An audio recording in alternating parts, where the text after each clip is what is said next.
Hello दोस्तों, veterans नमस्कार। आज हम आपके सामने एक ऐसा इंटरप्रिटेशन और कैलकुलेशन रखने जा रहे हैं जिससे आपको पता चलेगा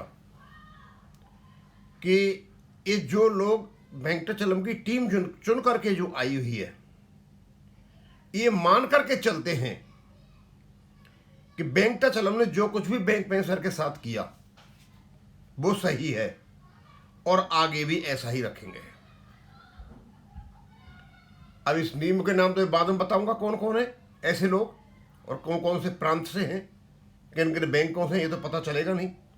लेकिन पहले तो हम ये देखते हैं कि एक पत्र निकाला जीतने के बाद वेंकटाचलम ने, और उसके अंत में लिखते हैं ये, comrades, our 30th conference has given us experience and lessons. तीसरी जो इनकी कॉन्फ्रेंस है, इससे इन्हें अनुभव भी मिला और पाठ भी मिला।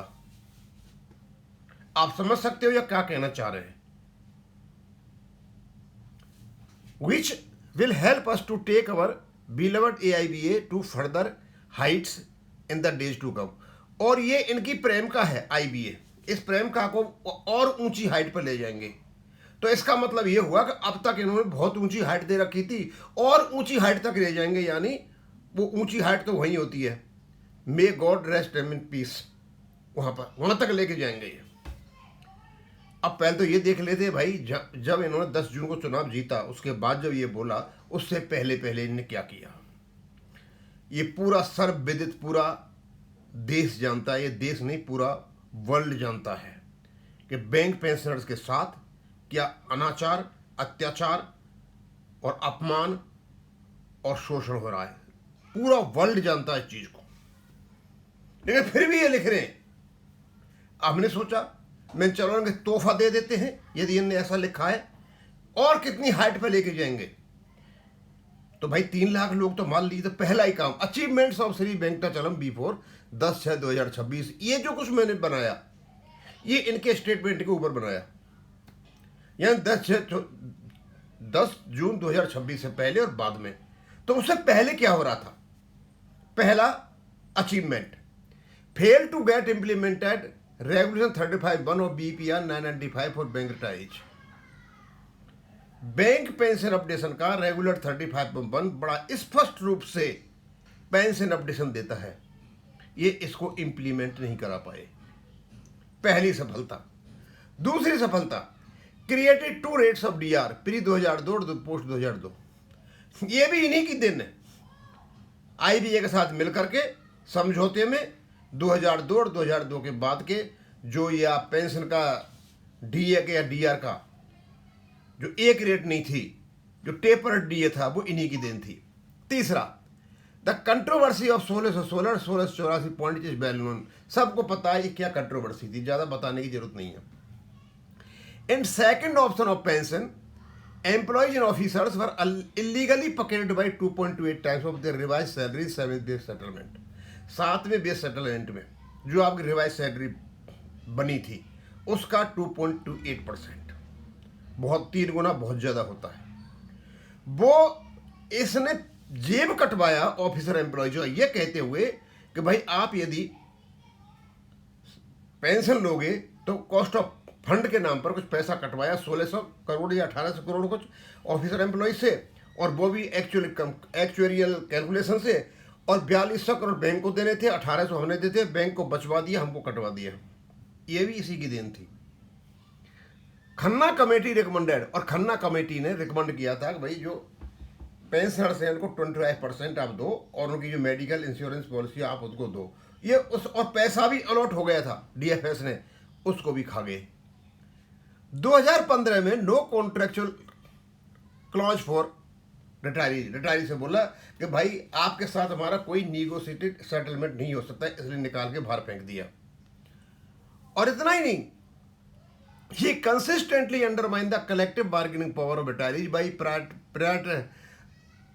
prioritizing the interest of active employees over the legitimate dues of the elderly.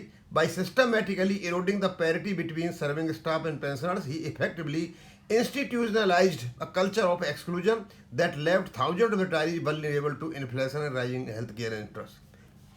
ये इसका काम था, धीरे धीरे धीरे धीरे धीरे रिटायरीज को निकालता गया। ही अगेन क्रिएटेड DADR पैरिटी 2022 में फिर कर दी। स्पेशल अलाउंस का इसका है, एक्स ग्रेसिया का इसका है, फैमिली पेंशन का इसका, दुनिया भर की बात है, कुछ नहीं किया इसने। फैमिली पेंशन के लिए कुछ नहीं किया, एक्स ग्रेसिया भी इसका काम नहीं था। और DA का जो न्यूट्रलाइजेशन हुआ 2023-22 में, इसके कहने से नहीं हुआ और किसी के कहने से हुआ। दोस्तों ये इनकी उपलब्धि हैं। इन उपलब्धियों के ऊपर कहते हैं कि हम जिस हाइट पर पहुंचे हुए हैं उसे और ऊंची हाइट तक ले जाएंगे, और ऊंची हाइट तक। भाई 3 लाख को तो ले गए तो ऊंची हाइट पर, और चले जाएंगे 3 लाख, और 8 लाख चले जाएंगे। अब दोस्तों ये इनकी उपलब्धियां हैं। इन उपलब्धियों के आधार पर ये लोग जिनके टीम है, ये कहां कहां की टीम है, इन टीम ने माना कि वेंकटाचलम की बहुत बड़ी उपलब्धियां हैं। 3 लाख को ऊपर भेज दिया है, बात फालतू को ही भेज देगा। तो ये लोग निकल के आए, कहां कहां से आए, अब कम से कम इस देश में पता तो चले कि किस स्टेट से। तो एक इनके प्रेसिडेंट से आते हैं राम बाबू जी, ये आंध्र प्रदेश और तेलंगाना से हैं। ये तेलंगाना के और आंध्र प्रदेश के जो बैंक के एम्प्लॉय भी हैं, मान के चलते हैं कि जो कुछ भी किया वेंकटाचलम ने सही किया। जो मैंने बताई इनकी अचीवमेंट सारी सारी। एक वही वाइस प्रेसिडेंट शर्मा जी है, वही दिल्ली से।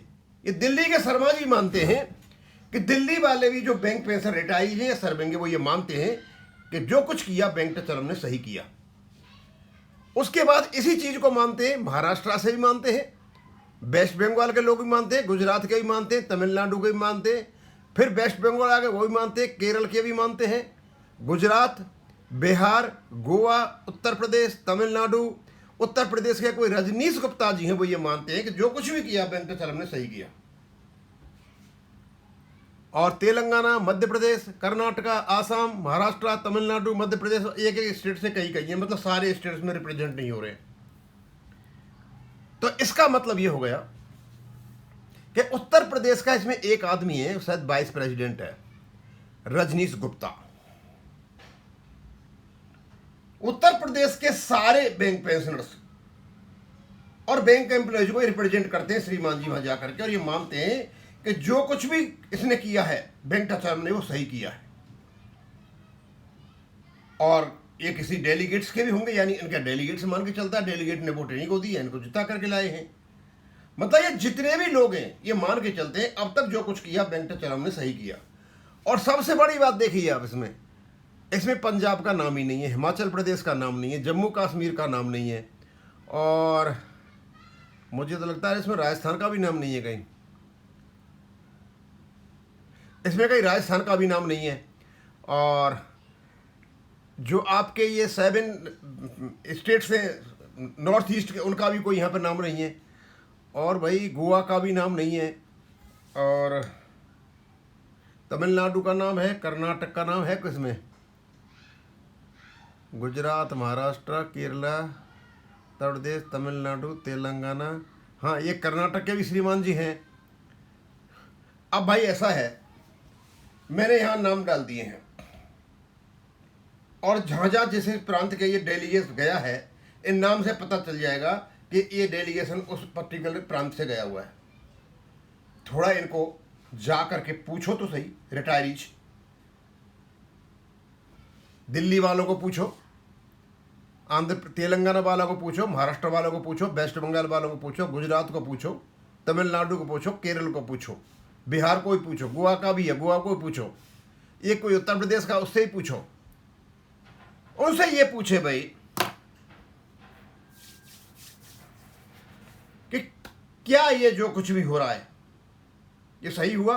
और यदि ये रिटायरीज सारे के सारे, इनमें कितने रिटायरीज हैं पहले तो उनका पता लगाया जाए, और इनको इकट्ठा करके ये पूछा जाए कि आखिरकार तुमने वोट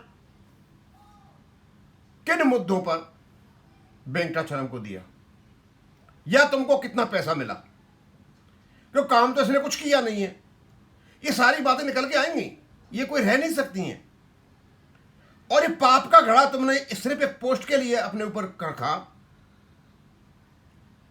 और तुमने इतने लोगों को गियर में लगा दिया, तो बताओ भैया तुम्हारा क्या फर्ज बनता था। अब आगे नहीं कहूँगे, बहुत सारे वीडियो आएंगे, ये मैंने डाल दिया है यहाँ पे, और जहाँ जहाँ जिन जिन का नाम आया है इन सारे डेलीगेट्स को पूछे कि तुमने वोट वेंकटाचलम को किस बेस पे दिया। एक भी उपलब्धि बता दो उस व्यक्ति की कि इसकी ये उपलब्धि है, इस उपलब्धि दिया है, या फिर तुम बिके थे क्या, कुछ लेन देन हुआ था क्या। अब इसको मैं यहीं खत्म करूंगा। थैंक यू, धन्यवाद।